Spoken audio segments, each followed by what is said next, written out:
Hey everybody, it's Norm from Tested. I'm here at the Oculus Game Days trying a bunch of Oculus launch titles and interesting VR content. One of the games here is Adrift, and it's by 310. This is Adam Orth of 310. Tell me about Adrift. What's the concept here? Adrift is the story of an astronaut who wakes up floating amongst the debris of this totally destroyed space station. No idea how she got there, no idea what happened, a badly damaged EVA suit that's slowly leaking oxygen. And your goals are pretty simple in Adrift. It's to stay alive and get home.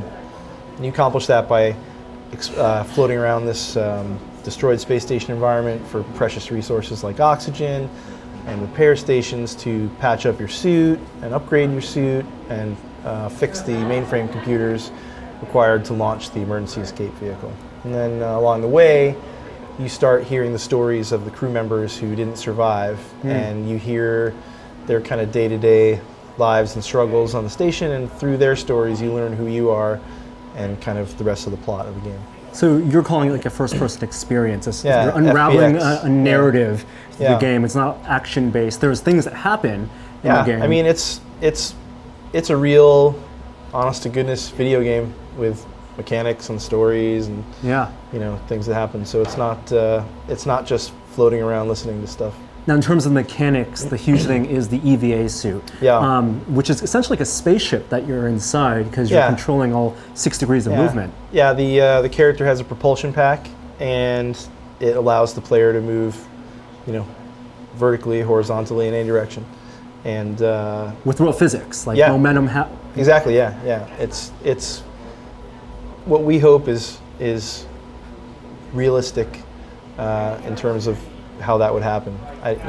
We didn't make a exact science sim. We made a fun entertainment experience. So what is the balance between that? Because you can't have real physics and objects, destroying your EVA suit.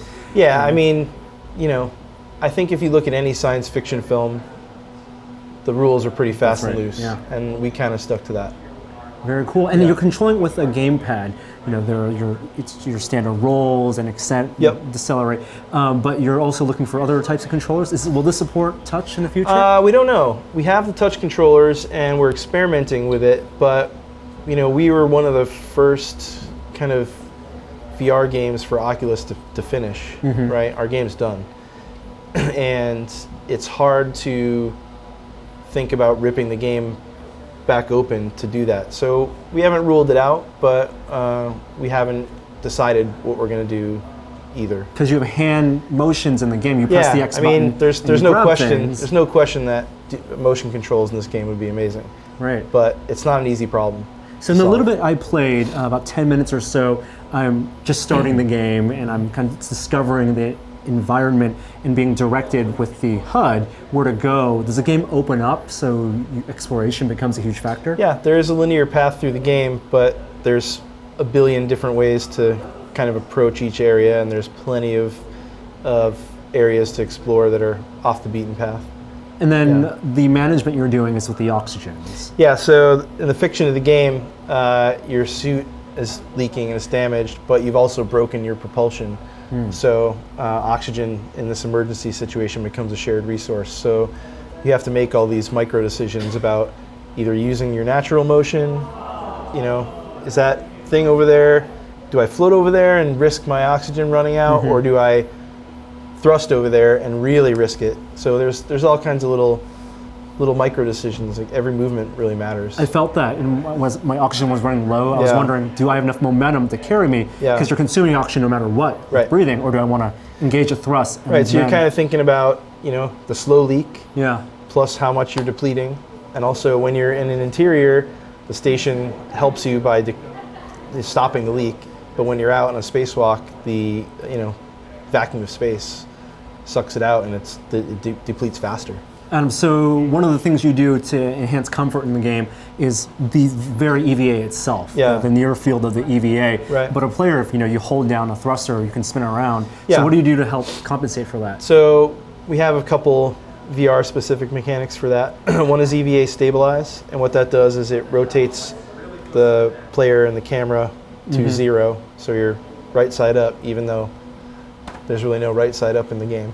And then the other one is SAS relief, and what that does is it blocks out your peripheral vision and gives you a small window to look through. So if you are feeling discomfort, you press that, your screen kind of peripheral vision goes out, and you have a small focus, which kind of stabilizes you as a human, as a player. And then when you're feeling ready to go back, you let go. The game continues while you're doing this, but we folded it into the fiction of the helmet. Like it's an actual thing called tunneling, which is it's a VR thing that, like I said, it blocks out your peripheral vision. But since we have the helmet and the HUD, we decided to bring it into the fiction of the game, so it's actually part of the visor, and it kind of comes in. Like an iris that goes around almost. Yeah. It's a game, it's made for VR, but I imagine you could also play it on a flat screen, but you're only releasing...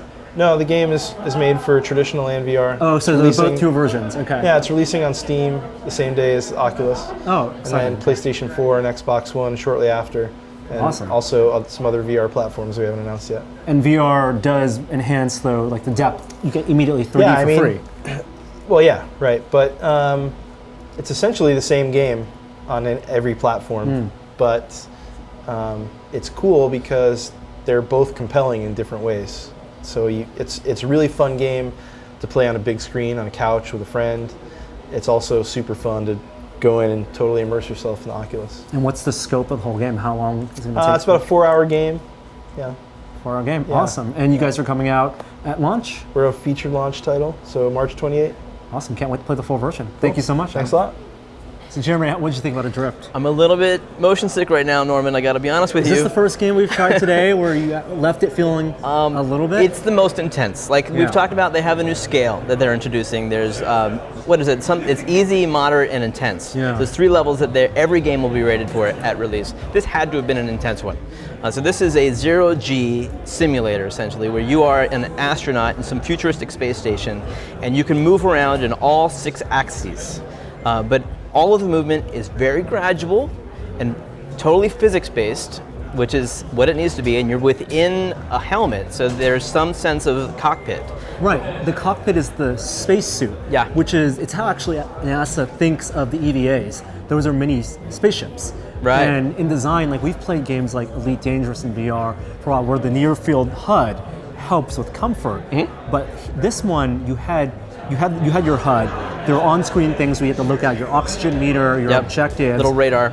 And you could move your head positionally within the helmet, which allowed for comfort, while then traversing a space station in the debris. But every control on the stick basically did something to control your movement. So there's there's like lateral, then there's up and down, then there's rotational. In 10 minutes, I was not an expert at that at all. No, it took a little getting used to. And then, but they do have some safety guards where if you hold down the, like what do they call it, L3, if you push the left analog stick in, it shrinks your field of view to a small circle and then reorients you up and down right, which is... They call it tunnel vision. It's smart. Apparently the tunnel vision, the less of that moving far field movement you get, the more comfortable you are. Yes, it's more like watching a TV rather than being immersed. Right. And then also they reorient, you can reorient yourself by pushing the left stick, and that spins you around to what gravity normal is. Yeah.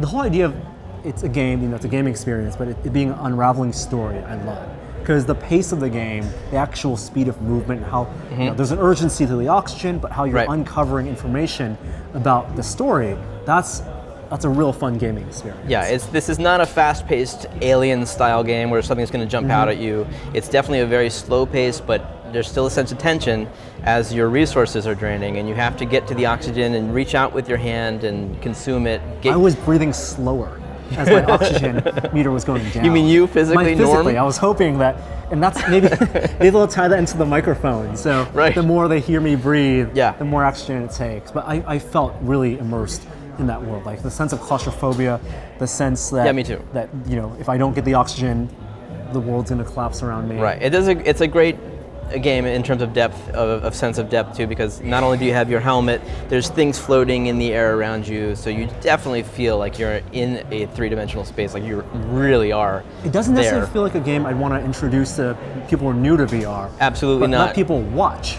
Yeah, I mean, I think it's definitely a tempting game. I think a lot of people are going to think that's a perfect VR game, and for many people it will be. But it's on the extreme level of motion sickness inducing. I mean, not in terms of like what's possible, but in terms of I think all of the games that are being released at launch, it's definitely going to be one of the more ones that the more adventurous types are going to want to look into. Will also be released on traditional flat screens, your 2D flat screens, Yeah, that's and true. other VR titles, hopefully, other VR hardware systems, hopefully in the future. So it's very cool. It's a drift. Yep.